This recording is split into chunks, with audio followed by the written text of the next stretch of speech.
Salut, ça va? Ouais, et toi? Ça va, merci. Bon alors, comment ça s'est passé ton petit voyage en Nantes? Eh ben, ça s'est super bien passé. J'ai visité des coins sympas, j'ai vu des personnes géniales, j'ai réussi à obtenir des informations aussi. Mais je pense pas tout avoir. Donc, du coup, est-ce que tu as quelques recommandations à me faire juste avant mon départ? Bah ouais, du coup, je vais te faire un petit checkpoint, Ok. checklist de tout ce qui reste à faire pour vraiment bien trouver un logement. Ce que je te conseille déjà, c'est de établir un budget pour savoir un peu quel type de logement tu peux chercher. Ensuite, le conseil que je donne souvent aux jeunes, c'est de chercher dans Nantes, mais aussi penser à chercher dans les villes autour de Nantes, Ok. genre Saint-Herblain, Rezé, Saint-Sébastien, pour donner encore plus de chances de trouver quelque chose. Ok. Ce que je te conseille ensuite, c'est de chercher pas que sur les sites internet, mais aussi sur les réseaux sociaux. Ok.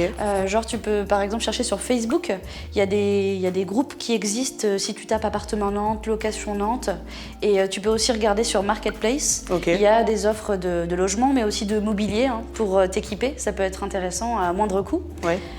Et puis il faut aussi penser qu'il n'y a pas que les studios, parce que c'est peut-être que tu cherchais. Oui, généralement, la première chose qui me vient à l'esprit, c'est soit colocation, ou sinon un studio ou une chambre d'étudiante. Mais est-ce qu'il y a d'autres moyens de se loger? Ouais, complètement. Souvent, effectivement, les jeunes pensent au studio en passant par un propriétaire ou par une agence immobilière ou la colocation, encore une fois, qu'on peut trouver sur Facebook. Ok. Mais il existe d'autres choses. Je pense par exemple aux colocations à projet solidaire, les CAPS. Qu'est-ce que c'est? KAPS, c'est l'association La Fève qui a fondé ça il y a quelques années.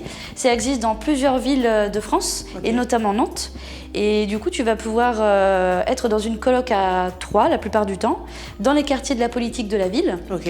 Et tu vas pouvoir du coup t'investir 4 heures par semaine dans un projet pour créer la connaissance entre les habitants du quartier. Et du coup, ça permet d'avoir un logement à moindre coût. D'accord, ok. Il peut exister aussi la cohabitation intergénérationnelle. Je sais pas si tu connais. C'est vivre avec une personne âgée? Ouais, c'est ça, l'intergénérationnel.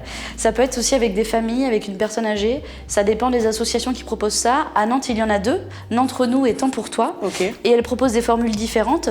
Mais en gros, le concept, c'est de vivre avec une personne retraitée, âgée, et donc lui rendre quelques services qui sont pas énormes, mais manger avec elle le soir parfois, être parfois présent le week-end, leur faire des petites courses ponctuellement ou acheter une baguette.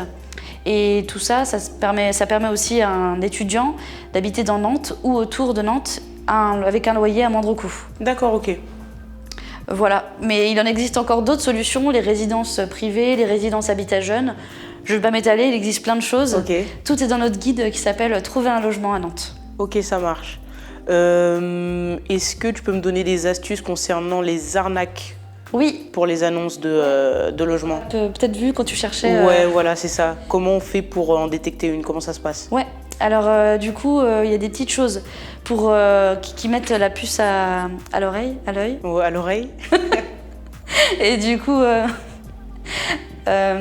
tu vas par exemple voir des annonces avec des photos qui sont vraiment très belles, à un loyer qui est vraiment pas cher, et situé en plein centre-ville. Donc avec un texte qui a plein de fautes d'orthographe, ça déjà, ça peut te mettre la puce à l'oreille. Ok. Ensuite, l'annonce aussi peut t'indiquer qu'il va falloir envoyer un chèque de réservation ou payer par mandat cash. Ce genre de choses, il ne faut pas le faire. En fait, on va payer un dépôt de garantie ou un premier loyer qu'une fois qu'on a la clé et qu'on a signé le contrat de location. Jamais avant. Ok. Voilà. Donc du coup, s'il y a un doute ou quoi que ce soit, on peut toujours venir au CRIJ Complètement. Pour obtenir de l'aide et se faire accompagner. Tout à fait. Ok, bah merci beaucoup en tout cas. Il n'y a pas de souci. Pour toutes les adresses que tu m'as données, pour le temps que tu m'as accordé. Et puis, moi, je vais prendre la route. Ouais, bah bonne route à toi et merci d'être venu. Merci beaucoup. Salut.